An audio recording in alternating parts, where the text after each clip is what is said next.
শত্রু মরে গেলে আনন্দিত হবার কারণ নেই, কারণ শত্রু সৃষ্টি হবার কারণগুলো এখনও মরেনি। ওয়েলকাম ডিয়ার স্টুডেন্ট, আজকে তোমাদের রাসায়নিক গণনা এই যে চ্যাপ্টারটি রয়েছে, এই চ্যাপ্টারটি নিয়ে আমরা আজকে শুরু করব।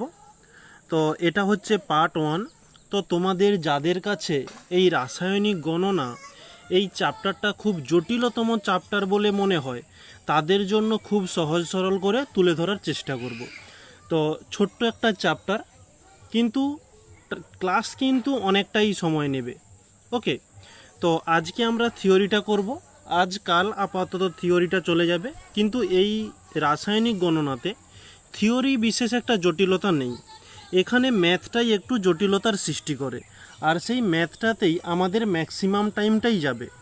তো আমাদের এই রাসায়নিক গণনার মধ্যে তোমাদের মাধ্যমিক পরীক্ষাতে এমসিকিউ থাকবে একটি,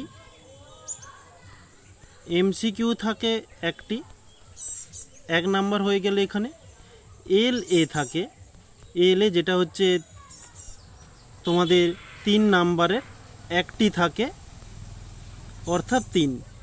এখানে হচ্ছে যে থিওরিটি কোশ্চেনও দিতে পারে বা তোমাদের একটি ম্যাথও দিতে পারে। তো এই 3 নাম্বারের যে একটি যে থাকবে, এটি একটি বলা যাবে না, একটি করতে হবে, কিন্তু তোমাদের অথবা বলে আর একটি দেওয়া থাকবে। এই যে 3 নাম্বার সরাসরি 3 এবার না থাকতেও পারে, 2+1 করে 3 দিতে পারে, বা সরাসরি 3ও দিয়ে দিতে পারে। তো তোমাদের এই চ্যাপ্টার থেকে মোটামুটি টোটাল 4 নাম্বার থাকে।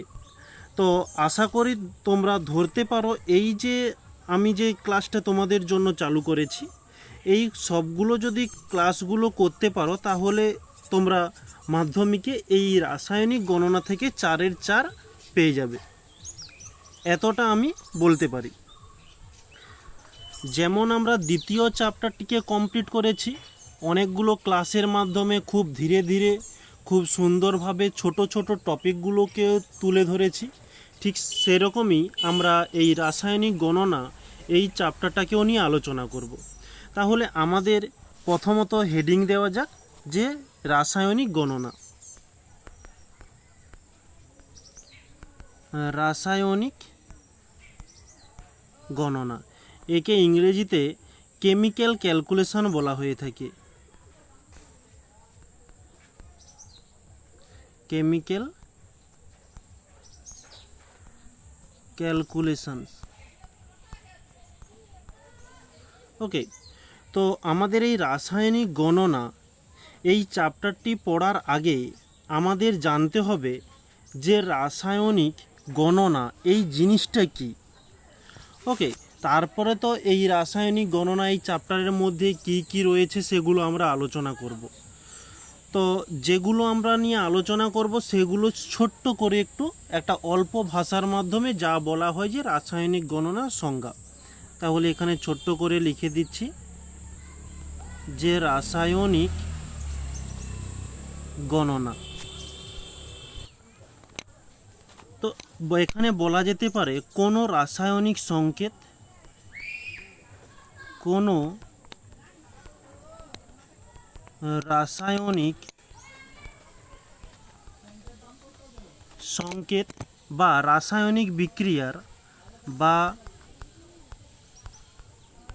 রাসায়নিক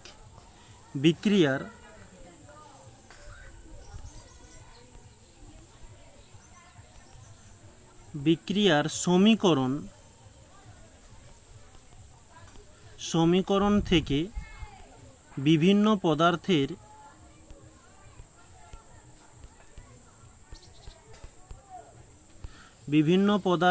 ভর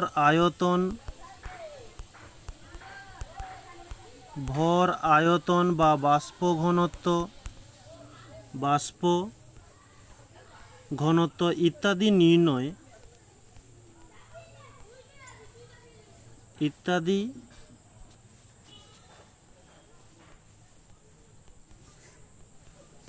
নির্ণয় করাকে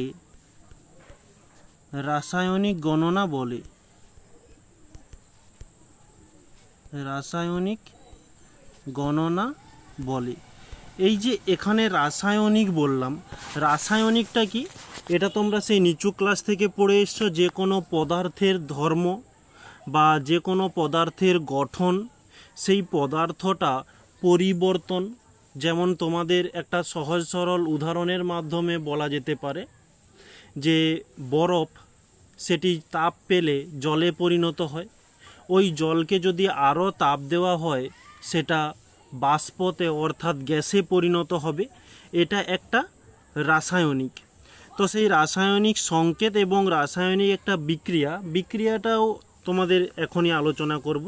তো এগুলো কি কি, মানে কি জিনিসটা, সেটা তোমরা নিচু ক্লাসেও জেনে এসেছো, এখানেও তোমাদের সামনে একবার আলোচনা হয়ে যাবে। তো এই সব নিয়ে আলোচনা করা হয় বা এই সব বিক্রিয়া থেকে পদার্থের ভর, আয়তন, বাষ্প ঘনত্ব ইত্যাদি সম্পর্কে জানা হয়। তো এগুলো কিভাবে জানা হয় সেটাই আমরা পড়ব। ওকে, তো এই যে পদ্ধতিটা পুরো, এই পদ্ধতিটাকে আমরা এক কথাতে বলবো রাসায়নিক গণনা। এবারে আমরা আসল চ্যাপ্টারের মধ্যে প্রবেশ করব। তো এখানে 3.1 দেই, কারণ আমাদের এটা হচ্ছে 3 নম্বর চ্যাপ্টার। আর চ্যাপ্টারের মধ্যে ফার্স্ট টপিক মানে 1 নম্বর টপিক, 1 নম্বর টপিক যেটি হচ্ছে যে রাসায়নিক বিক্রিয়ার সমীকরণ।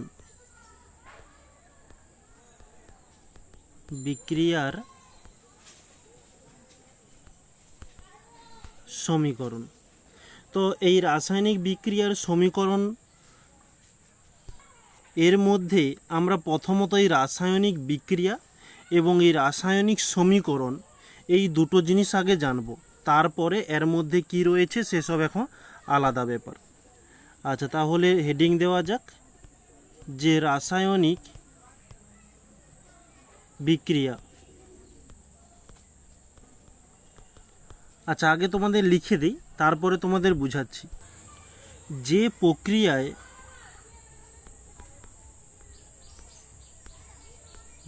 প্রক্রিয়ায়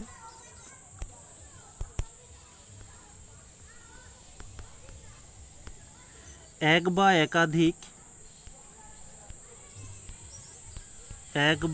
একাধিক পদার্থ পরিবর্তিত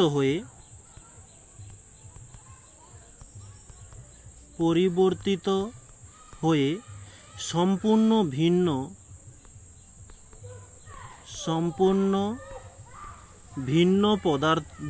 ধর্ম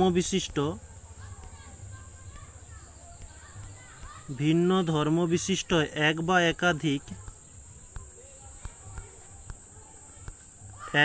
একাধিক পদার্থ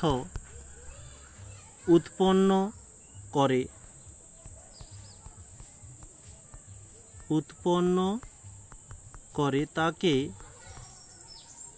রাসায়নিক বিক্রিয়া বলে।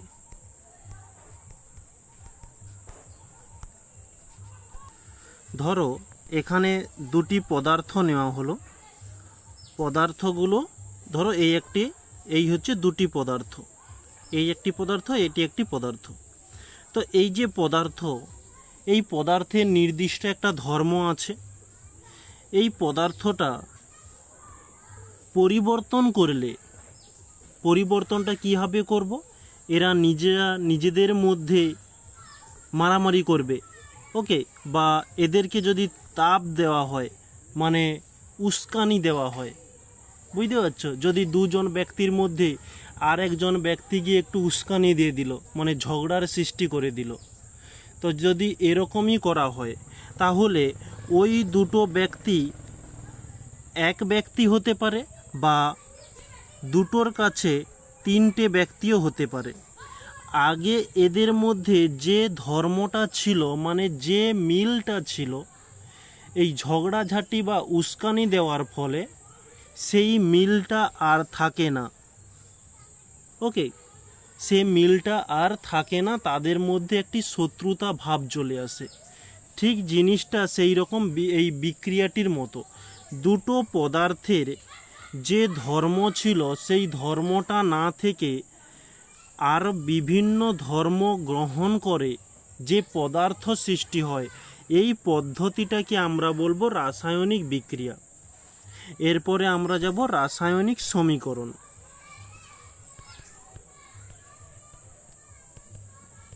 রাসায়নিক সমীকরণ।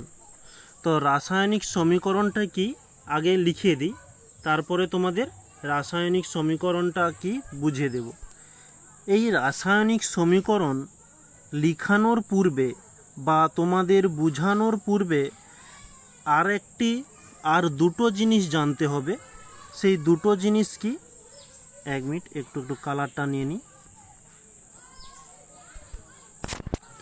যে বিক্রিয়ক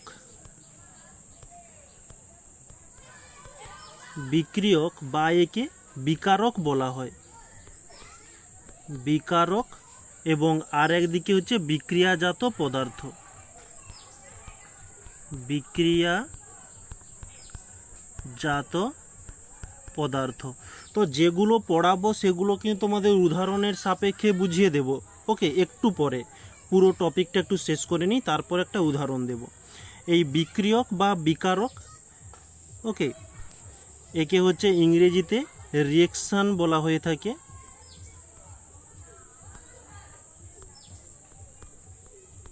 আর একে হচ্ছে প্রোডাক্ট বলা হয়।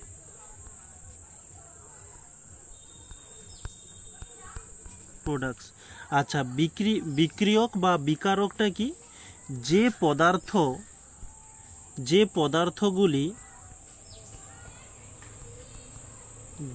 পদার্থগুলি রাসায়নিক বিক্রিয়ায়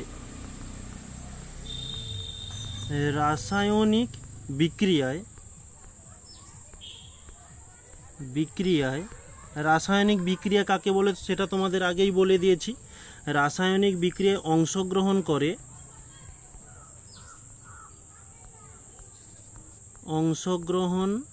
করে তাদের বিকারক বলে। আর বিক্রিয়াজাত পদার্থ কি, যে বিকারকের ফলে, এই যে বিকারকটি হলো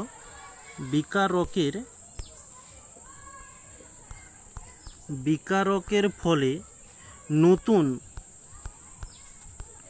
ধর্ম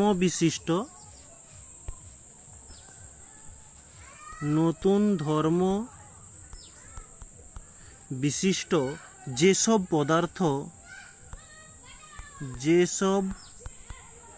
পদার্থ উৎপন্ন হয় তাদের বিক্রিয়াজাত পদার্থ বলে। ওকে, তো এটাও তোমাদের বুঝিয়ে দেব, এখন লিখিয়ে দিচ্ছি, একটুক্ষণ পরেই তোমাদের বুঝাচ্ছি। আচ্ছা, এই বিক্রিয়ক বা বিক্রিয়াজাত পদার্থটা কি লিখে দেওয়া হলো, এখন হচ্ছে এই রাসায়নিক সমীকরণটা কি সেটা লিখে দিই। ওই রাসায়নিক সমীকরণ লেখানোর পূর্বেই তোমাদের এই দুটো জিনিস লেখানো খুব দরকার ছিল, তাই লেখালাম। আচ্ছা, এখন তাহলে হচ্ছে রাসায়নিক সমীকরণটা কাকে বলে সেটা লিখে দিচ্ছি। যে বিক্রিয়ক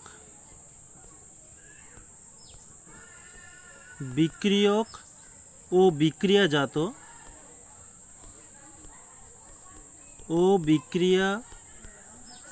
পদার্থের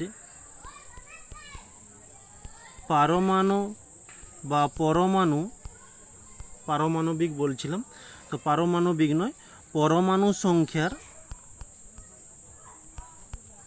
সমতা বজায়, সমতা অর্থাৎ মানে সমান, ব্যালেন্স করা, সমতা বজায় রেখে চিহ্ন ও সংকেতের সাহায্যে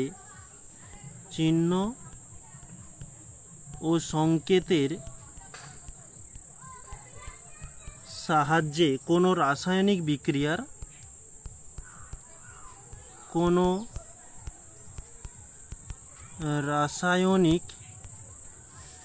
বিক্রিয়ার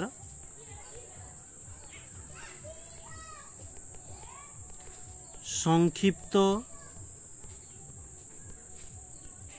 প্রকাশকে রাসায়নিক সমীকরণ বলে। রাসায়নিক সমীকরণ বলে। আশা করছি কেউ বুঝতে পারোনি, কারণ বুঝতে পারবে কিভাবে, আমি তো এখনো বুঝাইনি। ওকে, এবারে বোঝাবো। আচ্ছা, এখানে একটা উদাহরণের সাপেক্ষে উদাহরণটা দিই এবার। যে উদাহরণটা হচ্ছে কার্বনকে অক্সিজেনে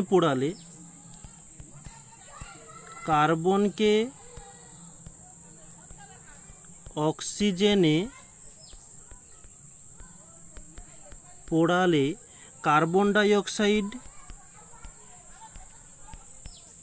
কার্বন ডাই অক্সাইড উৎপন্ন হয়। এটি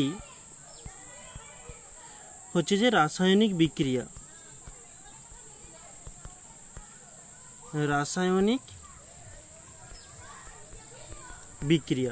তো রাসায়নিক বিক্রিয়াটা কি সেটা তোমাদের আগেই বুঝিয়ে দিয়েছি, যে রাসায়নিক বিক্রিয়াটা কি, যে কার্বনকে অক্সিজেনে পোড়ালে, কার্বন এবং অক্সিজেন এদের ধর্ম আলাদা, এটা তো তোমরা জানোই। অক্সিজেনের ধর্ম আলাদা, কার্বনের ধর্ম আলাদা। এদেরকে দুজনকে পোড়ানোর ফলে কার্বন ডাই অক্সাইড উৎপন্ন হলো। এই কার্বন ডাই অক্সাইডের ধর্ম আলাদা, যেটা তোমাদের রাসায়নিক বিক্রিয়া কাকে বলে সেখানে লিখেছি, যে এক বা একাধিক, একটা হতে পারে, দুটো হতে পারে, তিনটে হতে পারে। এখানে এই দুজন বিক্রিয়া করে, মানে পোড়ানোর ফলে কার্বন ডাই অক্সাইড উৎপন্ন হচ্ছে, আর কার্বন ডাই অক্সাইডের ধর্ম আলাদা। এই হচ্ছে রাসায়নিক বিক্রিয়া, যেটা তোমাদের একেবারে আগেই বলেছি, আর ওটা তোমাদের বুঝিয়েও দেওয়া হয়েছে। এবারে আমরা এই বিক্রিয়ক বা বিক্রিয়াজাত পদার্থ বা রাসায়নিক সমীকরণটা কি সেটা বলছি।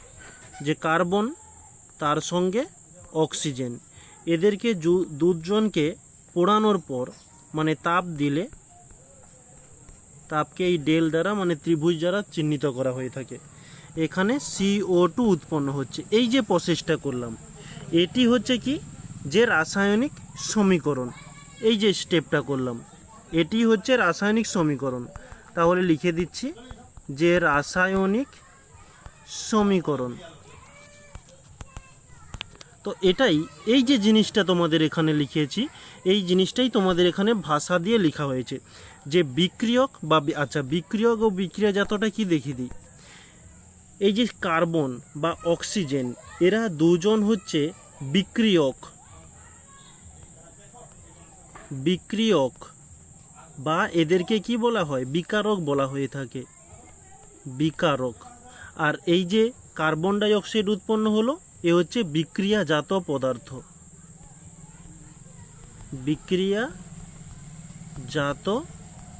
পদার্থ।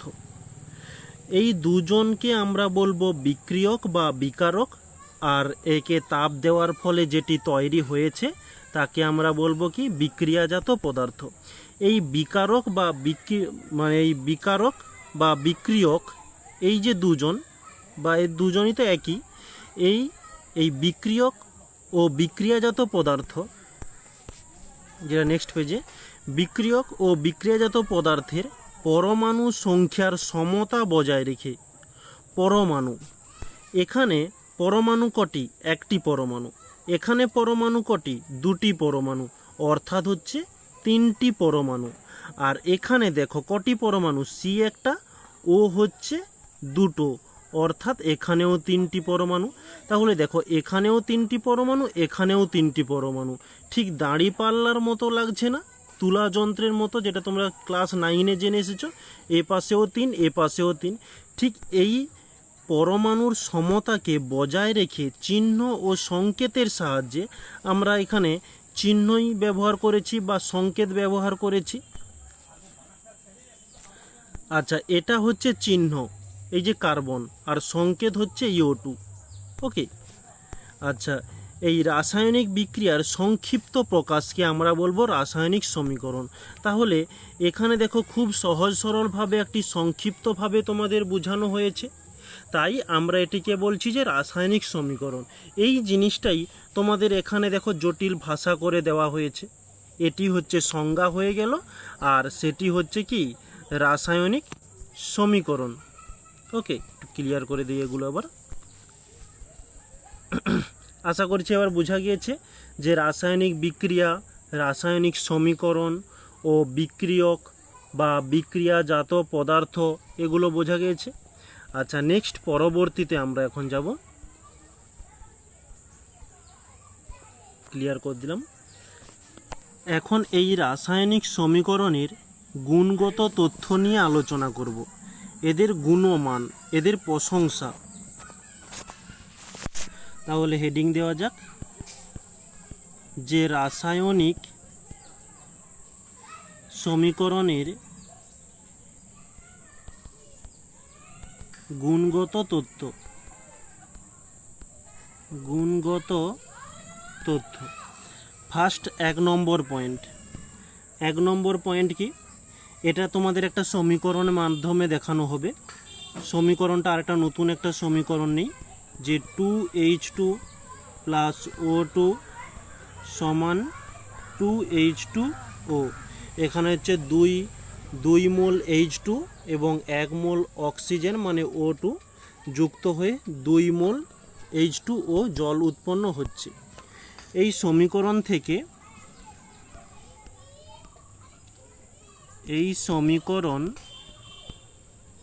থেকে আমরা যে গুণগত তথ্য পাই, আমরা যে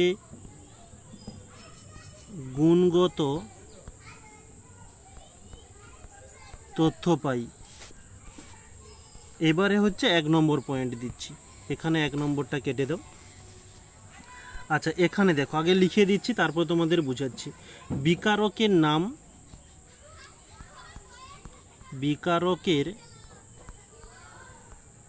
নাম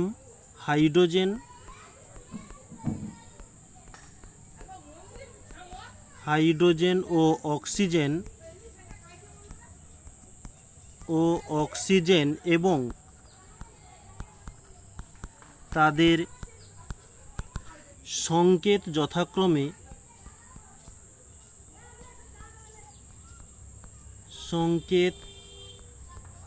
যথাক্রমে H2 ও O2। বিক্রিয়াজাত পদার্থ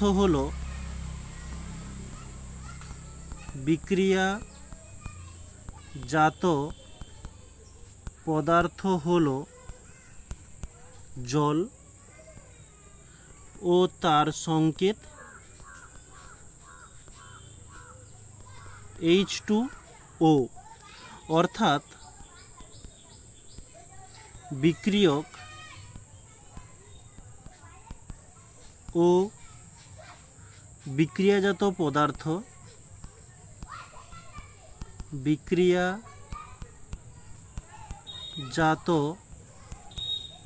পদার্থের নাম ও সংকেত জানা যায়। এখন দেখো, এই যে সমীকরণটা লিখেছি, সমীকরণ থেকে আমরা এখানে কি লিখেছি? 1 নম্বরে যে বিকারকের নাম হাইড্রোজেন ও অক্সিজেন এবং তাদের সংকেত যথাক্রমে H2O2। এখানে দেখো হাইড্রোজেন রয়েছে এবং অক্সিজেন রয়েছে। এই রাসায়নিক সমীকরণ থেকে এটা আমরা দেখতে পাচ্ছি, এবং এখান থেকে বিক্রিয়াজাত পদার্থ হিসাবে H2O, যাকে আমরা জল হিসাবে জানি বা বাষ্পও বলা হয়ে থাকে। তো এই যে এটা জানলাম, যে কি জানলাম, যে বিক্রিয়ক ও বিক্রিয়াজাত পদার্থের নাম জানলাম এবং তার সংকেতটা জানলাম। কি থেকে জানলাম? এই রাসায়নিক সমীকরণ থেকে। অর্থাৎ রাসায়নিক সমীকরণের এটা একটা গুণগত তথ্য। এই ছিল হচ্ছে আমাদের 1 নম্বর পয়েন্ট। নেক্সট পরবর্তী 2 নম্বর পয়েন্ট।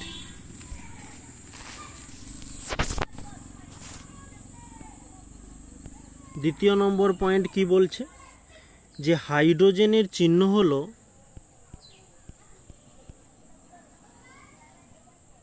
হাইড্রোজেনের চিহ্ন হলো H এবং অক্সিজেনের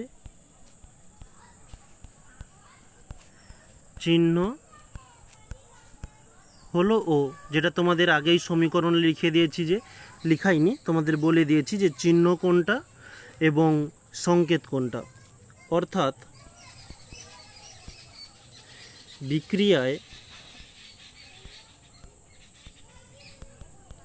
বিক্রিয়ার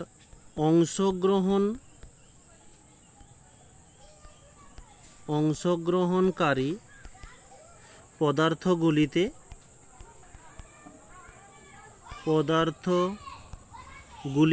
উপস্থিত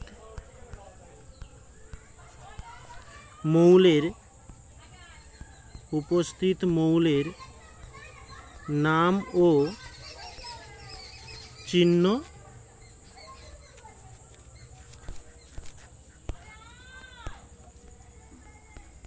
জানা যায়। তো এখানে কি বলছে, আর তোমাদের আগে চিহ্ন এবং সংকেত আগে ক্লিয়ার করে দিই। একটা নাম দেওয়া হলো, যে নাম, একটা চিহ্ন, এটা হচ্ছে যে সংকেত। অক্সিজেন দিই, অক্সিজেনের চিহ্ন হচ্ছে O এবং অক্সিজেনের সংকেত কি হয়ে যাবে, O2।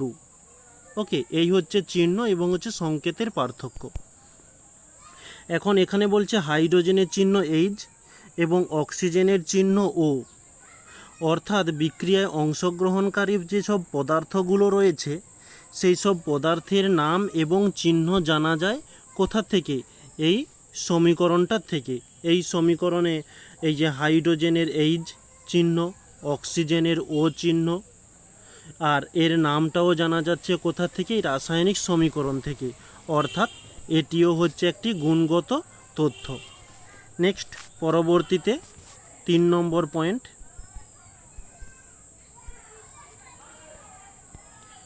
যে জল হলো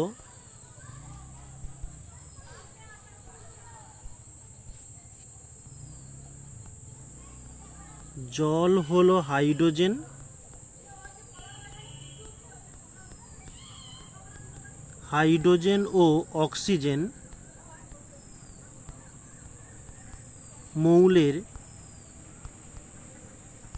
একটি যৌগিক পদার্থ,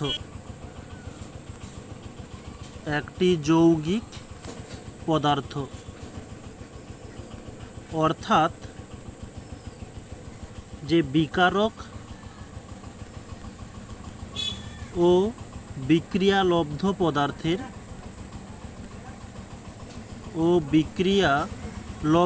বিক্রিয়ালব্ধ বলতে যে বিকারকের অনেকগুলো বিকারক একসঙ্গে যোগ হয়ে বিক্রিয়ালব্ধ পদার্থের আণবিক সংযুক্ত।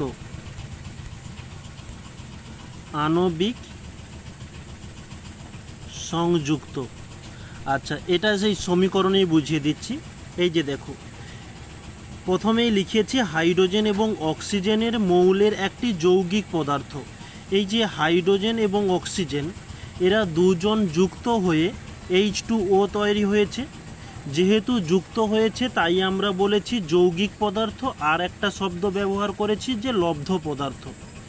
ওকে, এই জিনিসটাই আমাদের 3 নম্বর পয়েন্টে বলছে, যে এই বিকারক বা বিক্রিয়ক যা হবে তাদেরকে যোগ করেই এই বিক্রিয়াজাত পদার্থটি উৎপন্ন হয়ে থাকে।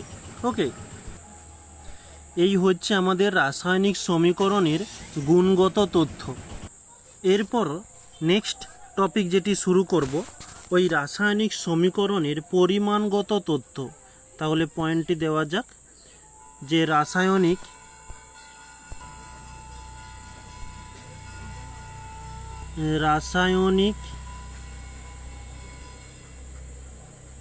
সমীকরণের পরিমাণগত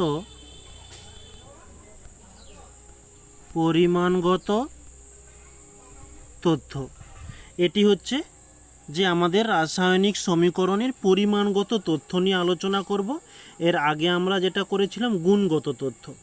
তো আগে আমরা যে সমীকরণটাকে নিয়ে আলোচনা করেছিলাম সেই সমীকরণটাকেই নিয়ে নিই, যে 2H2 + O2 = 2H2O। এই সমীকরণটা থেকেই গুণগত তথ্যটা আলোচনা করেছিলাম, আর এটার থেকেই পরিমাণগত তথ্য আলোচনাটি করব। তো এই সমীকরণের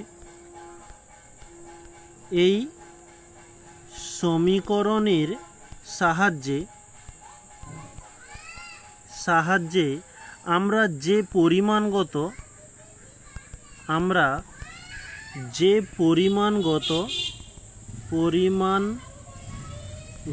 তথ্য পাই, সেটা কি তথ্য?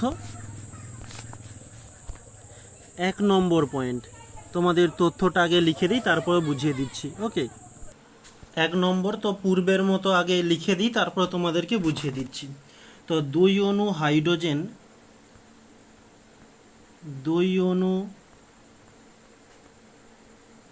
হাইড্রোজেন এবং 1 অণু অক্সিজেনের পারস্পরিক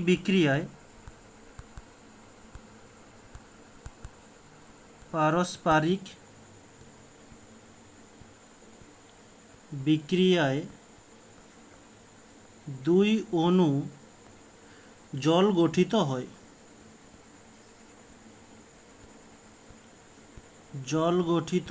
হয়। 4 অণু হাইড্রোজেন, আর 4 অণু নয়, 4 পরমাণু হাইড্রোজেন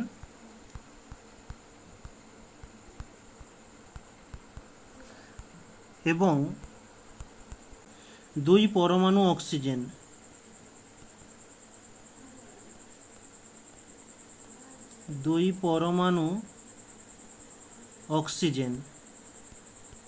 মোট 6 অণু পরমাণু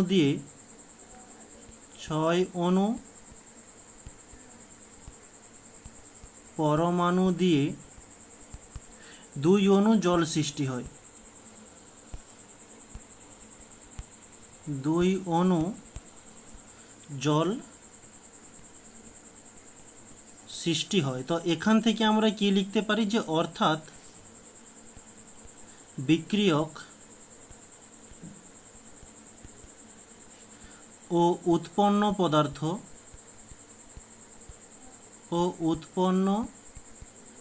পদার্থের অণু ও পরমাণুর সংখ্যা।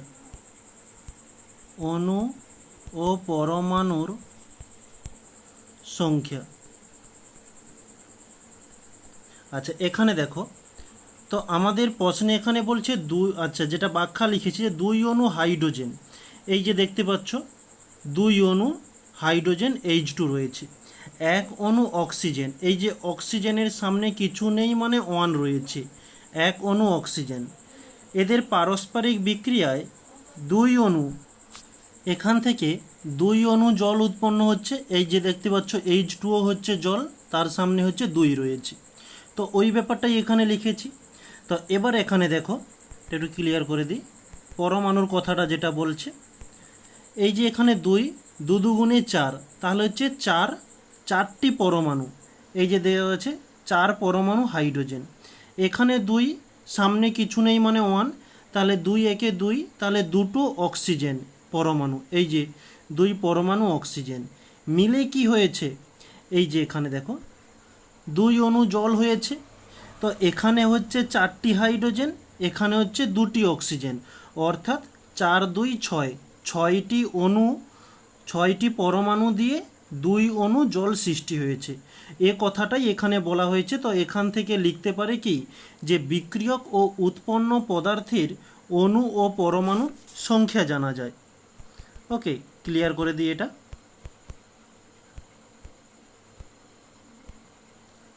তো 2 নম্বর পয়েন্ট, নেক্সট পেজ। 2 নম্বর পয়েন্ট। আচ্ছা, 2 নম্বর পয়েন্টটি বোঝানোর আগে তোমাদের ওই সমীকরণটা আরেকবার এখানে লিখে দিই। 2H2 প্লাস O2 সমান হচ্ছে 2H2O।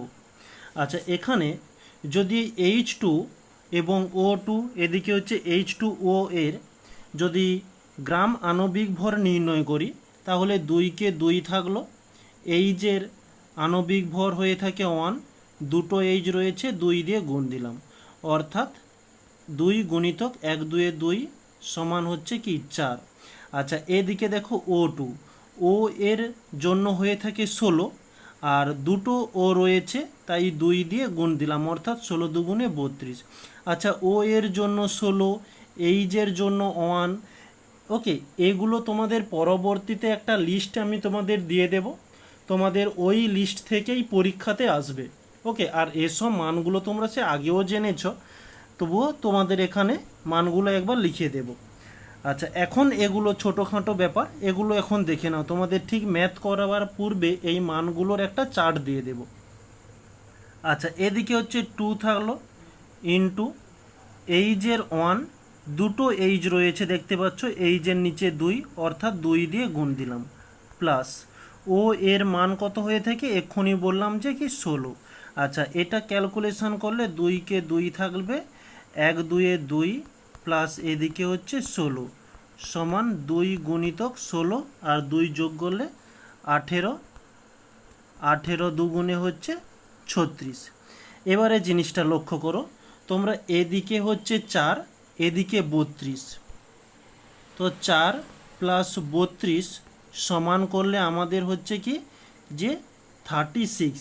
এখান থেকে আমরা কি করতে পারি, এটা আমরা কিসের মান বের করলাম, ওজনের মান নির্ণয় করেছি। তো এই যে তিনজনের মান H2, O2 এবং H2O, এইচের কত 4 বেরিয়েছে, ও এর জন্য 32 বেরিয়েছে, H2O এটা হচ্ছে 36 বেরিয়েছে। এইগুলো কিসের মান, ওজনের মান। তো এখান থেকে আমরা অনুপাত নির্ণয় করতে পারি। 4 দিয়ে দিলে 4 একে 4, 4 আষ্টে 32, 4 লং 36 হয়ে যাচ্ছে।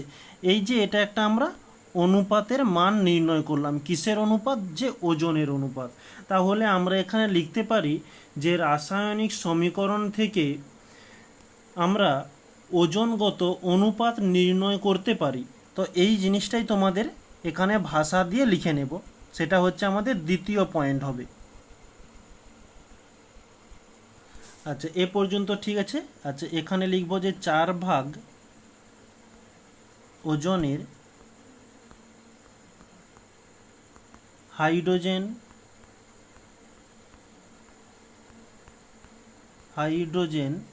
32 ভাগ ওজনের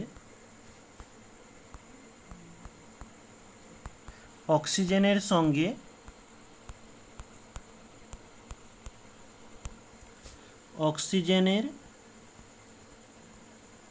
সঙ্গে রাসায়নিক বিক্রিয়া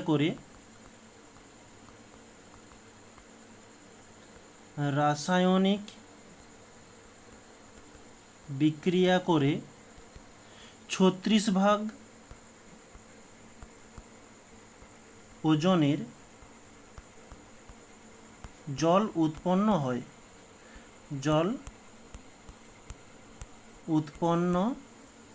হয়।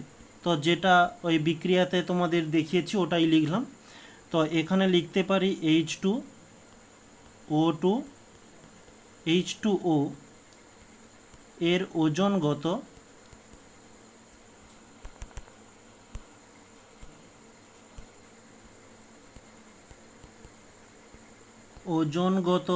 অনুপাত হলো,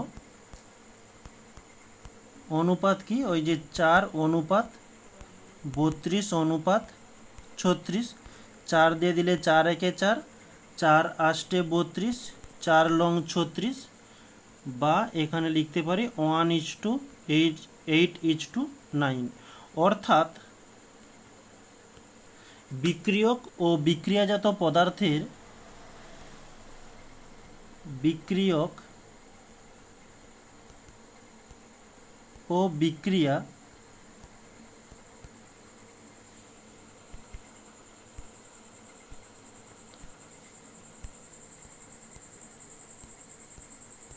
বিক্রিয়াজাত পদার্থের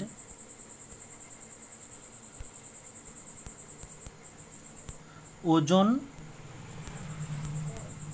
ও তাদের অনুপাত জানা যায় ও তাদের অনুপাত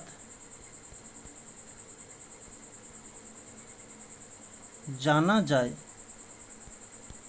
এটা হচ্ছে আমাদের সেকেন্ড নম্বর পয়েন্ট ছিল। নেক্সট পরবর্তীতে 3 নম্বর পয়েন্ট।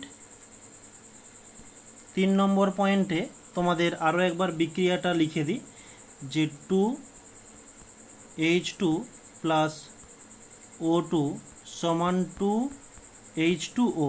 ওকে, তো আমাদের প্রথমত যেটা দ্বিতীয় নম্বর পয়েন্ট করেছি সেটা হচ্ছে এইচ এর মান এবং ও এর মান বসিয়ে আমরা ক্যালকুলেশন করে ওজনগত অনুপাত নির্ণয় করেছি। এখন আমরা আয়তনগত অনুপাত করব। আয়তনগত অনুপাতটা কি, H2 এর সামনে 2 আছে, 2 নিলাম। O2-র সামনে কিছু নেই, কিছু নেই মানে 1 রয়েছে, তাহলে 1 নিলাম। H2O এর সামনে 2 রয়েছে, 2 নিলাম।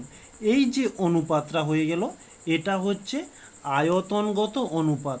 মানে এদিকে হচ্ছে H2 2 মোল, এদিকে O2 1 মোল, এদিকে H2O 2 মোল রয়েছে। ওকে, তো এটি হয়ে গেল আমাদের আয়তনগত অনুপাত। তাহলে এই ব্যাপারটাই একটু ভাষা দিয়ে লিখে নেব। তাহলে গ্যাসীয়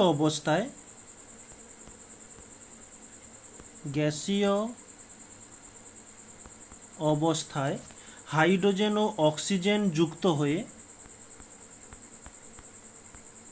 হাইড্রোজেন ও অক্সিজেন যুক্ত হয়ে স্টিম উৎপন্ন করলে, স্টিম বলতে জল, মানে বাষ্পকে ইংরেজিতে স্টিম বলা হয়, বা তোমরা জলও করতে পারো। আচ্ছা, জল করে দিই।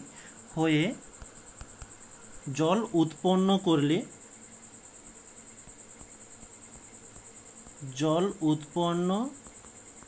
করলে যদি প্রত্যেকটির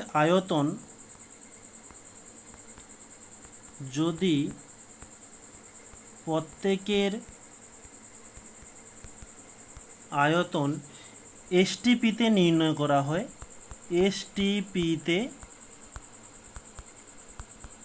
নির্ণয় করা হয়, তবে তাদের আয়তনগত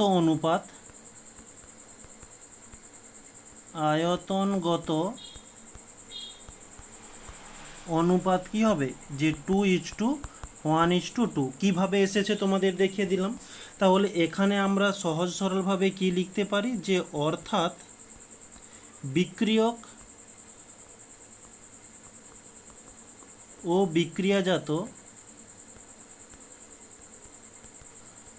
বিক্রিয়াজাত পদার্থের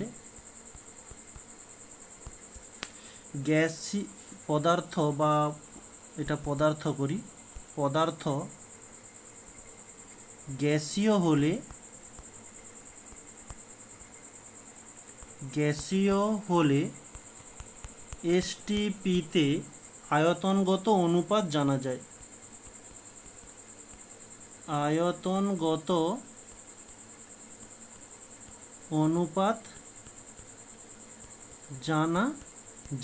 ওকে, এটা হচ্ছে আমাদের 3 নম্বর পয়েন্ট। আচ্ছা, এটাকে তোমরা 4 নম্বর পয়েন্ট করো। ওকে, এটিকে হচ্ছে 4 নম্বর পয়েন্ট করো। আর আগেরটা হচ্ছে আমাদের 2 নম্বর পয়েন্ট। এখানে মাঝে একটা তোমাদের 3 নম্বর পয়েন্টকে লিখিয়ে দিচ্ছি। 3 নম্বর পয়েন্টে কি, তোমাদের এই যে ক্যালকুলেশনটা দেখিয়েছি, দেখো H2 4 ভাগ এসেছে, O2 32 ভাগ এসেছে এবং H2O 36 ভাগ এসেছে। এখানে দেখো আমরা এই H2 এবং O2 এদেরকে যোগ করে আমরা এই H2Oটি পেয়েছি। ঠিক সেই রকমই আমরা এই 4 মানে 4 প্লাস এদিকে 32 সমান এদিকে হচ্ছে আমাদের 36 এসেছে, এই তো 36। তাহলে এটা যদি আমরা সমাধান করি, 32-এর সঙ্গে 4 যোগ করলে 36, আর এদিকে আমাদের তো 36 থেকেছে, মানে রয়েছে। তো এই যে দেখো 36 সমান 36, এই যে জিনিসটা, এই জিনিসটা থেকে আমরা কি বলতে পারি, যে বিক্রিয়া মানে বিক্রিয়কের ভর মানে ওজন এবং বিক্রিয়াজাত পদার্থের ওজন, দুজনের ওজন সমান। অর্থাৎ এখানে হচ্ছে ভরের সংরক্ষণ সূত্র প্রযোজ্য। ভরের সংরক্ষণ সূত্রটা কি তোমাদের একটুক্ষণ পরেই বলে দিচ্ছি। তো এই যে ব্যাপারটি এখানে তোমাদের দেখালাম, দেখতে পাচ্ছ, এই জিনিসটাই তোমাদের পরবর্তী 3 নম্বর পয়েন্টে লিখব। আচ্ছা, 3 নম্বর পয়েন্টে তাহলে যে 4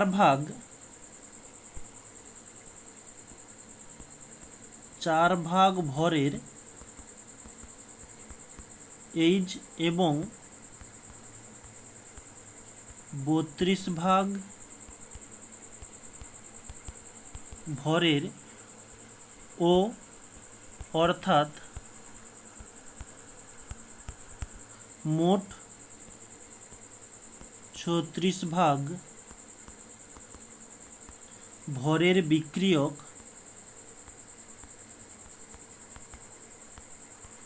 উৎপন্ন করে। আচ্ছা, অর্থাৎ বিক্রিয়াজাত পদার্থ,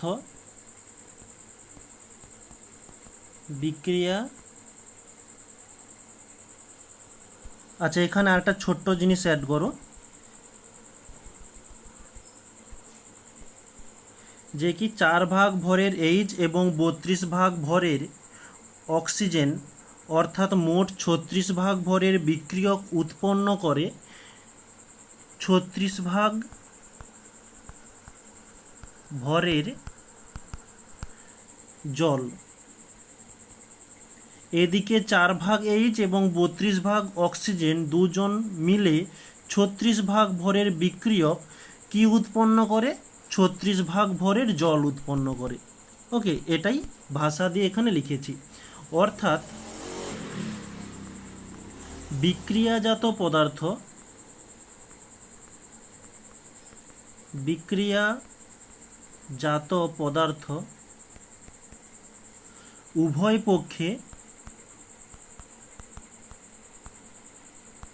উভয় পক্ষে মোট ভরের পরিমাণ সমান হয়,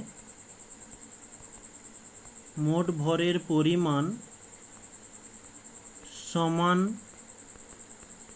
হওয়ায় নিশ্চিত রূপে, আচ্ছা মোট ভরের পরিমাণ সমান হয়, এটুকুই করি, সমান হয়। তাহলে অর্থাৎ আমরা লিখব যে ভরের সংরক্ষণ সূত্র প্রযোজ্য, যে বিক্রিয়ক ও উৎপন্ন পদার্থের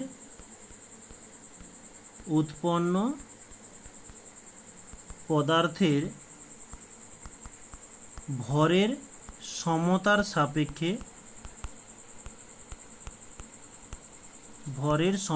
সাপেক্ষে ভর সংরক্ষণ সূত্র প্রযোজ্য,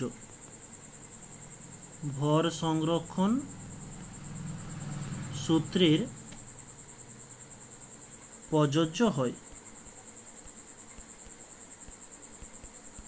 এই যে ভর সংরক্ষণ সূত্র যেটা বললাম, এই ভর সংরক্ষণ সূত্র জিনিসটা কি এখন আমরা আলোচনা করব।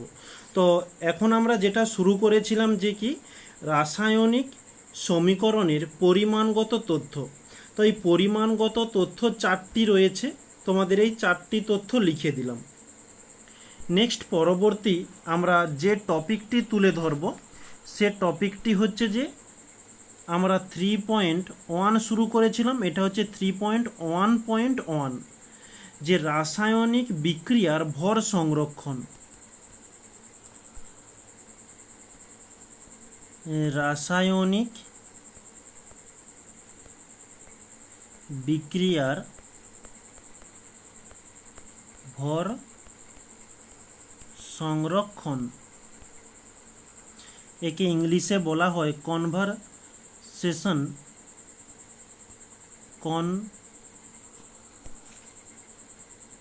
কনসারভেশন of mass in chemical reaction. যে conservation of mass in chemical reaction, যে রাসায়নিক বিক্রিয়ার ভর সংরক্ষণ। তো এখানে আমরা 3টে স্টেপ পড়ব। তার মধ্যে আমাদের যে প্রথম স্টেপটি রয়েছে 1 নম্বর, যে ভর সংরক্ষণ সূত্র, ভর সংরক্ষণ সূত্র। এই ভর সংরক্ষণ সূত্রের আবিষ্কারটা আগে দেখে নিই।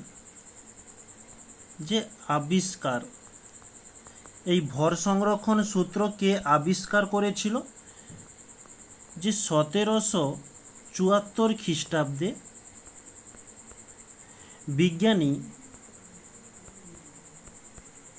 বিজ্ঞানী ল্যাভয়েসিয়ে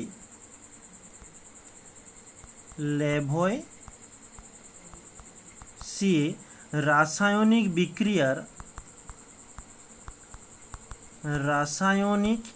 বিক্রিয়ায় ভরের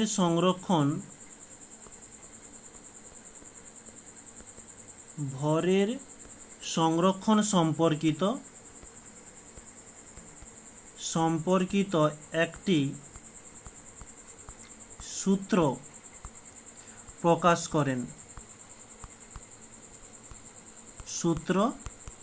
করেন। এই সূত্রকেই ভরের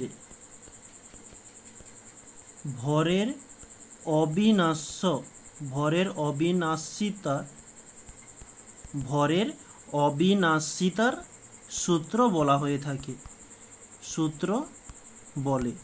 ভর সংরক্ষণ সূত্রও বলা হয়ে থাকে, ভরের অবিনাশিতার সূত্রও বলা হয়ে থাকে। এই ভরের অবিনাশিতার কথাটির অর্থ কি?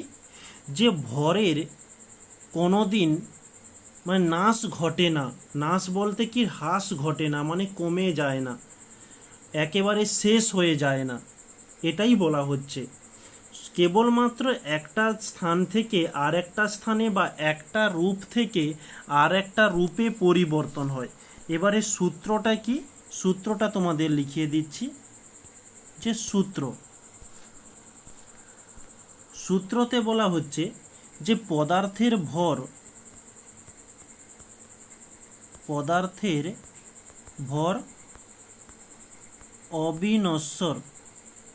অবিনশ্বর কথার অর্থ কি? যেটা বললাম যে শেষ হয় না। একে সৃষ্টি বা ধ্বংস করা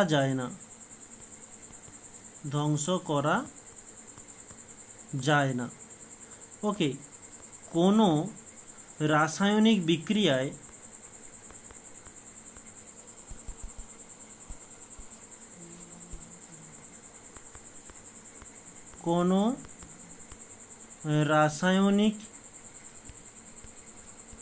বিক্রিয়ায় পরিবর্তনের আগে বা বিক্রিয়ার পরিবর্তনের আগে ও পরে পদার্থের মোট ভর সর্বদা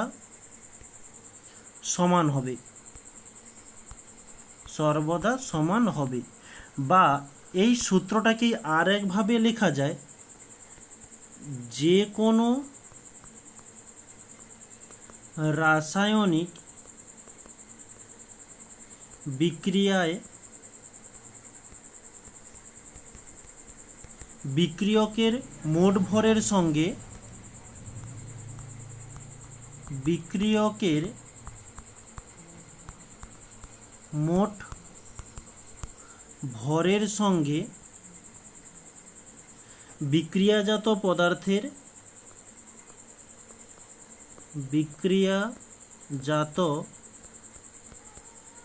পদার্থের মোট ভর সমান হয়।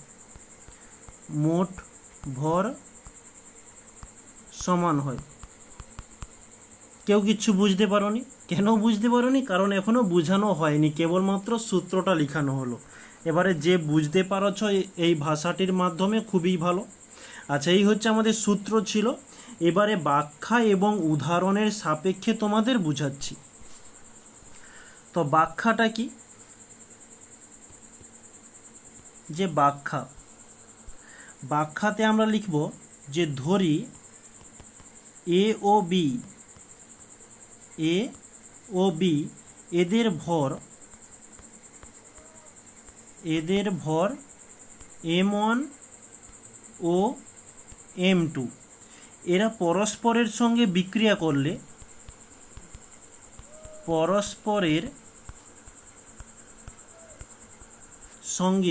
বিক্রিয়ায়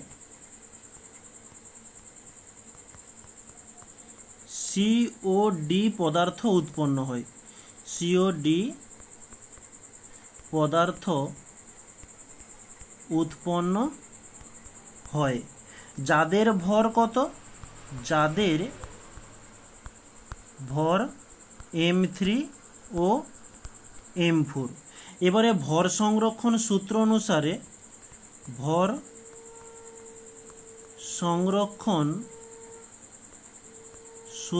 অনুসারে কি বলছে? যে এ এবং বি এই দুজন বিক্রিয়া করে কি উৎপন্ন হয়েছে? সি এবং ডি উৎপন্ন হয়েছে। ওকে, ডি উৎপন্ন হয়েছে। এখন এ এর ভর কত? m1। বি এর ভর কত? m2। ওকে, এদের দুজনকে যোগ করলে সি এর ভর কত? m3। ডি এর ভর কত? m4। এদিকে যে দুজন রয়েছে তাদের ভরকে যোগ করলে এবং বিক্রিয়াজাত পদার্থ যেটি উৎপন্ন হচ্ছে তাদের ভর যোগ করলে দুজনের ভর সমান হবে। যেটা তোমরা আগেই সে রাসায়নিক সমীকরণে পরিমাণগত তথ্যেই তোমরা জেনেছ, যে এই সমীকরণটা বা এই প্রমাণটা দেখিয়েছিলাম। এখানেও তোমাদের আরও দুটো একটা উদাহরণ দেব। ওকে, এই উদাহরণটা দিয়ে সেখানে দেখিয়েছিলাম। তো এখানেও আরও তোমাদের দুটো একটা উদাহরণ দিয়ে দেখাচ্ছি। যে উদাহরণ হচ্ছে 2 ম্যাগনেসিয়াম, 2 মোল ম্যাগনেসিয়াম তার সঙ্গে অক্সিজেনকে যোগ করলে ম্যাগনেসিয়াম অক্সাইড উৎপন্ন হয়। এদিকে 2 কে 2 থাকলো। mg এর আণবিক ভর, গ্রাম আণবিক ভর হয়ে থাকে 24। তাহলে এটা গুণ করলে 24 দুগুণে 48, 48 হয়ে গেল। এদিকে ও এর হচ্ছে 16, দুটি ও রয়েছে, 2 দিয়ে গুণ দিলাম, 16 দুগুণে 32 হলো। এদিকে 2 কে 2 থাকলো গুণিতক mg এর মান কত? 24 প্লাস ও এর মান কত? 16। এবারে 2 গুণিতক 24 প্লাস 16 করলে 40, অর্থাৎ এটা হচ্ছে যে 80। এবারে দেখো 48 প্লাস 32 এদের দুজনকে মানে এদের দুজনের ভর মিলে হয়েছে এদিকে 80। এদিকে এদেরকে যোগ করলে আমরা পাচ্ছি কত? 80। আর এদিকেও দেখো 80। তাহলে দুই ক্ষেত্রে সমান হলো। তাহলে এখানে লিখতে পারি যে ভর সংরক্ষণ সূত্র প্রযোজ্য। ওকে, এটা হচ্ছে যেটা করালাম সেটা হচ্ছে ভর সংরক্ষণ সূত্র প্রযোজ্য। ঠিক এরকমই শক্তির সংরক্ষণ সূত্রও প্রযোজ্য রয়েছে। এই শক্তির সংরক্ষণ সূত্রটা তোমরা ক্লাস 9-এ জেনে এসেছো। ওকে, তো এখানে আমরা পরবর্তী পয়েন্ট দিই, যে দ্বিতীয় নম্বর পয়েন্ট, যে শক্তির নিত্যতা সূত্র। শক্তির নিত্যতা সূত্র। ঠিক এটাও একই রকমের। এই যে ভর সংরক্ষণ সূত্র, যেখানে হচ্ছে বিজ্ঞানী ল্যাভয়েসিয়ে আবিষ্কার করেছিল এই সূত্রটা। আচ্ছা, এই বিজ্ঞানীকে তোমাদের দেখানো হয়নি, দেখিয়ে দিই। এই যে বিজ্ঞানী ল্যাভয়েসিয়ে, ওকে, বিজ্ঞানী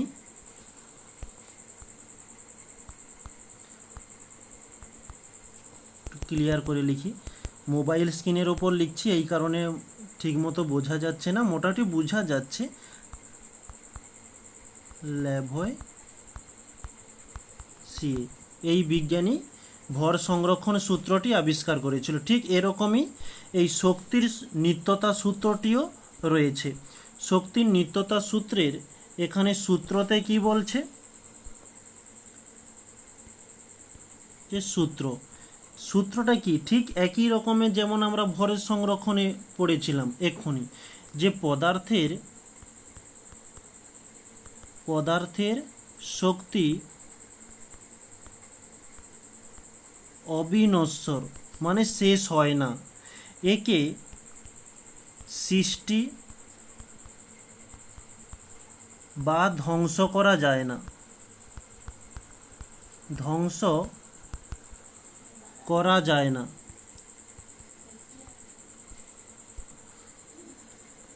যে কোনো ভৌত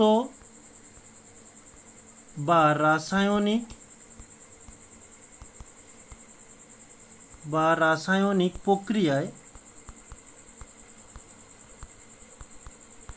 প্রক্রিয়ায় শক্তিকে কেবলমাত্র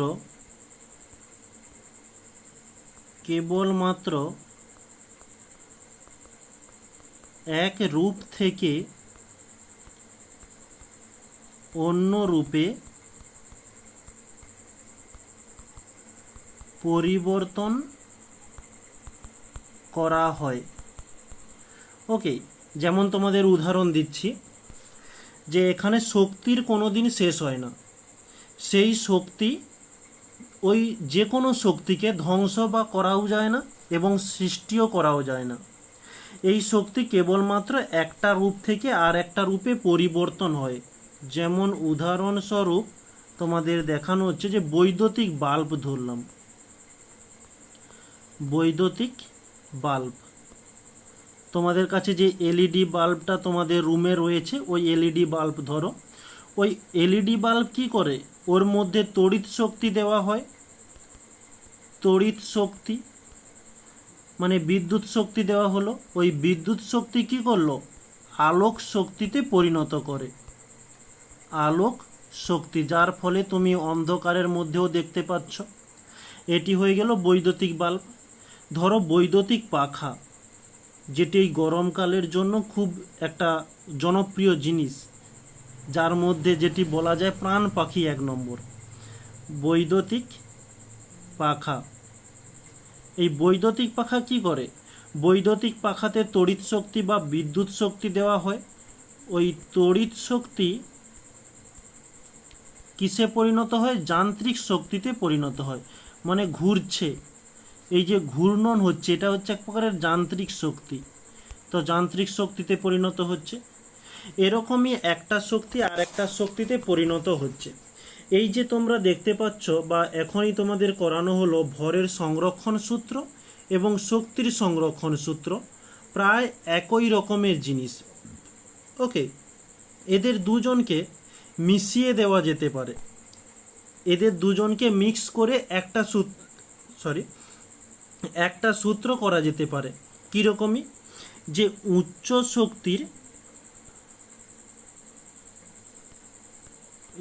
শক্তির প্রক্রিয়ায় ভরের নিত্যতা সূত্র ও শক্তির নিত্যতা সূত্র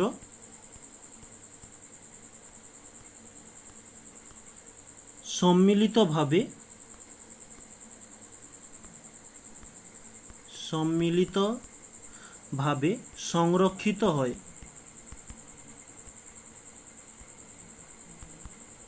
সংরক্ষিত হয়। তো যেই শক্তিটাকে আমরা কি বলবো, যে ভর শক্তির সম্মিলিত নিত্যতা সূত্র। ওই দুটি সূত্রকে একসঙ্গে মিশিয়ে দেওয়ার ফলে যে সূত্রটি তৈরি হয়, যে ভর শক্তির সম্মিলিত নিত্যতা সূত্র। সূত্রটা কি, যে কোনো রাসায়নিক বিক্রিয়ায় কোনো রাসায়নিক বিক্রিয়ার আগে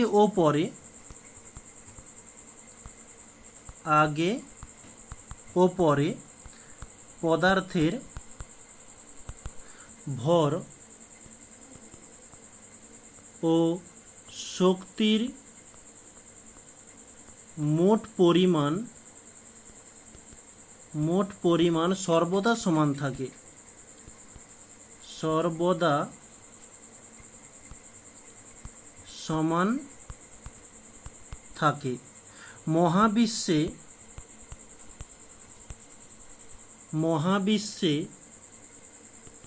ভর ও শক্তির